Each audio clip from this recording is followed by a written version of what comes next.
Guys, welcome back to my channel. তো সবাই কেমন আছো? তো আজকে মোটামুটি সবাই ফ্রেন্ডরা মিলে ঘুরতে আসলাম।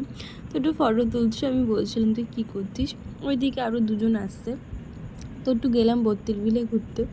একটু দেখো প্রকৃতির মাঝখানে গেলাম, একটু বেশ ভালোই লাগছে। অনেক লোক এসছে, সানডে তো খুব মজা করলাম। একটু নৌকা টোকা চলছে। লাস্টে আমাকেই ক্যাপচার করতে আমি ভুলে গেছি। তো আজকে দিনটাতে না দারুণ কাটিয়েছে এইভাবে। তো একটু প্রকৃতির এটা দেখলাম, পাটে করছে। ঠিক আছে, এখানে পাটটার চাষ হয়, সবজি টবজি। এখন পুরো জলের জল, নৌকা টোকা আছে। তো আমার নৌকা চড়িনি, তো সবাই চড়ছিল, আমরা একটু ভিডিও করছিলাম। তো এই দেখো সবাই নৌকা চাপছে, তো নৌকায় আমরা শুধু ভিডিও করছিলাম দাঁড়িয়ে দাঁড়িয়ে। তো আমরা অনেকবার আশেপাশের এরিয়া, তো ওর জন্য আর আমরা অত নৌকা চৌকা চাপিনি। তো সবাই এনজয় করছিলো, আমি শুধু ক্যাপচার করছিলাম। তো আজকের ভিডিওটা আমার এই পর্যন্ত। নেক্সট ভিডিও খুব তাড়াতাড়ি আসবে। চলো টাটা।